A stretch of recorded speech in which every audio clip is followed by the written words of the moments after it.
Bueno, buenos días para todos. El día de hoy me encuentro con el profesor Alejandro Borges. Me gustaría un poco que se introdujera a la clase, que nos cuente un poco quién es usted, a qué se dedica actualmente. Bueno, buenos días Santiago, buenos días al resto de la clase. Como bien lo dices, yo soy el profesor Alejandro Borges Kini. Yo soy magna cum laude en Política y Relaciones Internacionales de la Universidad Sergio Arboleda y soy magíster laureado de la Escuela de Inteligencia y Contrainteligencia Brigadier General Ricardo José Charrizolano. Sí, tengo una maestría en Inteligencia Estratégica ahí. Y me he dedicado principalmente a la docencia universitaria, también a la investigación académica, sobre todo pues precisamente en las áreas de relaciones internacionales, específicamente el tema de ciencia militar, pero también he hecho cosas, investigaciones y en la Javeriana dicté sobre estudios en Estados Unidos, es otra de mis áreas, y también en temas de estudios culturales como de cómics, música extrema y demás. Entonces esas son como mis tres áreas y actualmente me desempeño como docente de tiempo completo en la Universidad Externado. Profesor, muchísimas gracias. Bueno, para entrar ya en materia, el día de hoy vamos a hablar un poco sobre el rol que tienen las organizaciones no gubernamentales en la política exterior. Y quisiera empezar con una pregunta de algo que nos han enseñado. Entonces, la política exterior nosotros la conocemos como algo que pertenece al Estado, pero hoy en día con el sistema internacional por fenómenos como el de la globalización, muchos actores influyen en la política exterior de un país, ya sea indirecta o directamente. Entonces la pregunta es, ¿cuáles considera usted que pueden ser esos actores y específicamente cuáles en el caso colombiano? Bueno, en lo general, por lo general, si tú te das cuenta, la política exterior es muy interesante porque, digamos, desde un aspecto teórico, es el puente entre la ciencia política y las relaciones internacionales. Entonces uno ve como unos factores, por así decirlo, domésticos o subestatales influencian al Estado en su política exterior, aunque a veces esta influencia puede venir de fuera o puede venir de otros estados, incluso, ¿no? En la interacción entre estados. Y pues claramente esto no es nuevo desde el nacimiento de los estados, es decir, anteriormente las coronas necesitaban de alguien que les proveyera de recursos, sea económicos, recursos humanos, así sea para un tema como tan de las relaciones internacionales como la guerra. Entonces, si antes era la nobleza la que se encargaba de proveer al Estado esto, pues ahora vemos que son las grandes corporaciones, tienen una gran influencia sobre la política exterior de un Estado. En Colombia, eh, ni hablar, Colombia que ha intentado como insertarse en el sistema internacional desde el comercio y demás, entonces acá hemos visto que hasta ha llegado a temas escandalosos como el de la Drummond, ¿cierto? A todas estas empresas de commodities, de primeros recursos, y pues también la influencia, no se puede descontar la influencia que pueden tener otros sectores, como ahora que preguntas por las ONG, que es que incluso lo podemos ver teóricamente desde Clausewitz, que el gobierno está en representación de una población. Cuando la población le retira esa representación al gobierno, que es como la cabeza del Estado, pues este es un gobierno que colapsa y que no puede llevar muchas de las medidas que quisiera, sobre todo teniendo en cuenta que con el tiempo se ha buscado una mayor representatividad. Entonces, hay que ver que también en esa representatividad también se refleja en el sistema internacional como un tema de prestigio que no se puede descontar desde la teoría de Guerra y Paz de Ramón Arón. El tema del prestigio en los estados es importante, no solamente el recurso económico o el poderío militar, que también son importantes, hay como una tercera patica, que eso pues también logra cierta influencia, así sea indirecta, en el accionar de un estado en su política exterior. Profesor, de hecho, con eso que menciona, pues la política de las ONG es entonces la política de la influencia, es decir, la presión indirecta sobre el sistema político que apela a la crítica, a la movilización, al convencimiento. Uh Pero -huh. entonces la pregunta es si usted cree que en Colombia esto sí se traduce en la realidad. O sea, ¿las ONG en Colombia realmente tienen un poder de influencia? Sí, lo que pasa es que de pronto no es el poder de influencia esperado, ¿cierto? Porque pues sabemos que ONG se ha vuelto como un nombre genérico, sobre todo para aquellos que apoyan ciertas causas. Cuando una ONG puede estar en cualquier lugar del espectro político, puede estar representar cualquier tipo de población o demás. pero vemos que las que más son llamativas son aquellas que abogan por los derechos humanos, por la justicia social, que pues no deberían ser como cosas del espectro político, pero lo son. Pero uno sí puede ver que logran cierta influencia, como bien dices, en la movilización, y es que el problema que se puede tener con Colombia, de pronto no directamente con el gobierno, pero sí con otra rama del Estado o rama del poder que es en el legislativo, ¿no? Si tú miras, las ONGs buscan también por medio del cabildeo, lo que en inglés se llama lobby, eh, pues, como dices, influenciar, convencer a los congresistas, pues, para que apoyen o deroguen ciertas medidas impulsadas por el gobierno. Y es que como aquí, digamos, esta palabra, el lobby o cabildeo está satanizada porque se asocia directamente con corrupción, que no necesariamente tiene que ser algo corrupto, es que de hecho ni siquiera está legislado en Colombia el cómo hacer un cabildeo correcto y ético.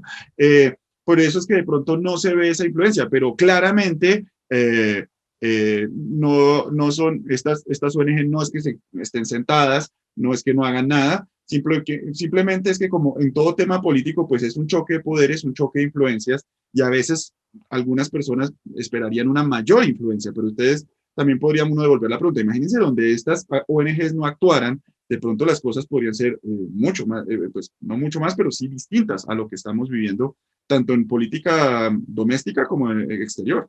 Profesor, y respecto a esos temas, autores como David Bocci considera sobre todo que la visión de las organizaciones propenden a la defensa de los derechos humanos, la paz con justicia social, la democracia participativa, el desarrollo equitativo sostenible. Pero entonces en un país como el nuestro, donde constantemente se vulneran los derechos humanos, con asesinatos a líderes sociales, una cifra muy alta por estos días, y otros casos como el de los mal llamados falsos positivos, las Uh -huh. ejecuciones extrajudiciales, ¿usted cree que el rol de las ONG tiene la importancia que deberían de tener? Claro, por supuesto. Sí, el problema no está solucionado, no soy ingenuo. Claramente, esto lamentablemente es algo que sigue sucediendo en Colombia, pero las ONGs, si lo miras bien, son las que visibilizan el problema, ¿sí? Es que muchas veces no se toma acción sobre ciertos problemas porque no se visibilizan. Y hay que recordar que pues una función que tenemos en las ciencias sociales es visibilizar precisamente los problemas de una sociedad. Entonces, las ONG por lo menos han logrado ese primer paso de visibilizar, de que nos estamos dando cuenta que se están dando estas violaciones a derechos humanos, estos asesinatos, estas ejecuciones extrajudiciales, como muy bien lo dices. Entonces, claro, en el hecho de visibilizar y también pues de movilizar un poco, o sea, veremos que pues no es la movilización que de pronto esperarían quienes están más afectados por esta situación, pero existe, no se puede descontar que eso está ahí, de pronto falta, no sé, un poquito más de convencimiento, un poquito más de lograr captar más la atención de la ciudadanía, pero claramente eso está ahí. El hecho de que eso sea una piedra en el zapato para no solo el gobierno, sino el Estado colombiano en su totalidad está ahí. Es más, recuerden, hace unos años que vino Vivanco, el de Human Rights Watch, si no me equivoco, y aquí lo recibió el presidente con todos los honores. Entonces, fíjense que sí, sobre todo en lo que hablábamos de ese tema del prestigio, ¿no? Que también es importante junto con con el poderío militar y el poderío económico de un Estado, claro. Profesor, lo que suele pasar es que nosotros vemos que en entrevistas o como en el discurso público, nosotros como gobierno nos presentamos como un país que está acorde a las ONGs, que estamos como, o sea, nos mostramos como si fuéramos solidarios con ellas, de que tenemos apoyo, pero muchos de estos gobiernos no, por ejemplo, al momento de construir y diseñar política exterior, no consultan a los ONGs para diseñar la política exterior. Específicamente vamos a hablar, por ejemplo, el caso de Juan Manuel Santos. ¿Qué opina usted de que el gobierno de Juan Manuel Santos no consultara a las ONGs para el diseño y seguimiento de la política exterior colombiana? Lo que pasa es que en el caso puntual del presidente Santos, si te das cuenta, Santiago y el resto de la clase, él tenía una agenda muy marcada. ¿Sí? Él apenas tomó la presidencia, ahí mismo lo voy a llevar a otro plano de su política, ¿no? Que se le volteó guiño guiño al presidente Uribe, ¿no? Y es que Santos claramente tenía una agenda clarísima y si algo pues tenía Santos como gobernante, como animal político, es que él no era muy receptivo a influencias externas, no solo de ONG, sino fíjate que los ministros de él, solo creo que María Ángela Holguín fue la única que estuvo los 8 años de Santos, ¿verdad? Era una persona con una agenda muy marcada, con un norte, unas metas como muy definidas y por eso no era muy receptivo. Incluso ¿cómo es que se llamaban esto? Que también es seguridad, las juntas comunales, él las interrumpió, o sea, él no tenía, él iba por su camino y tiene que ver así. Además, si ya lo vemos como en Colombia en general, porque los gobiernos o específicamente, o ya específicamente los presidentes no paran muchas bolas, a pesar de mostrarse una cosa, es que fíjense que eso, finalmente los gobernantes son reflejo de la sociedad de donde vienen, ¿no? A los colombianos nos gusta aparentar que somos chéveres, que somos muy buenecitos, muy juiciosos, pero en realidad tenemos nuestra casa en desorden, ¿verdad? Entonces, esto es algo muy similar. Colombia en materia de política exterior es muy curiosa porque trata, por ejemplo, el derecho internacional como si fuera un derecho de un juzgado de palo quemado. Entonces, pega mucho a la regla, se pone muy del tinterillo y demás, y hemos visto, pues hablando de Santos y todo el diferendo con Nicaragua, por poner un ejemplo, pues que eso muchas veces nos juega en contra. Entonces, a Colombia le gusta mostrarse muy juiciosa, que se apega al derecho internacional, que se apega a las recomendaciones. En algunos casos sí logramos demostrar ese juicio, por ejemplo, nuestro tema de deuda externa es mucho más juicioso que el de nuestros vecinos. ¿Sí? Colombia es un país que históricamente ha tenido un buen manejo de su deuda externa.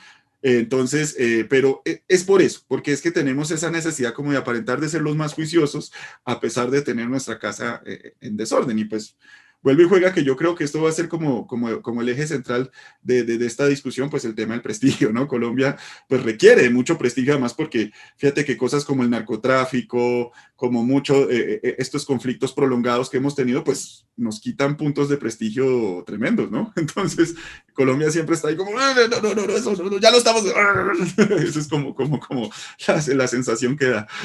Claro, profe. Y para finalizar, lo último con lo que quería cerrar esta entrevista es, entonces hoy en día, ¿qué rol juega Colombia en el sistema internacional, teniendo en cuenta, por ejemplo, como esa evolución de política exterior respecto a Uribe, Santos, Duque, y si ha habido algún cambio respecto a estos actores no gubernamentales?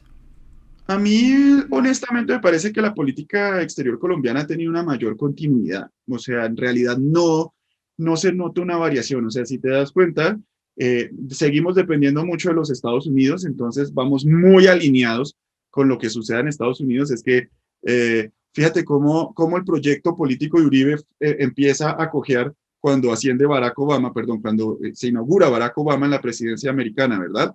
Y que a Santos cuando logró convencer a Obama de que él sí era un buen tipo, las cosas le empezaron a marchar a Santos.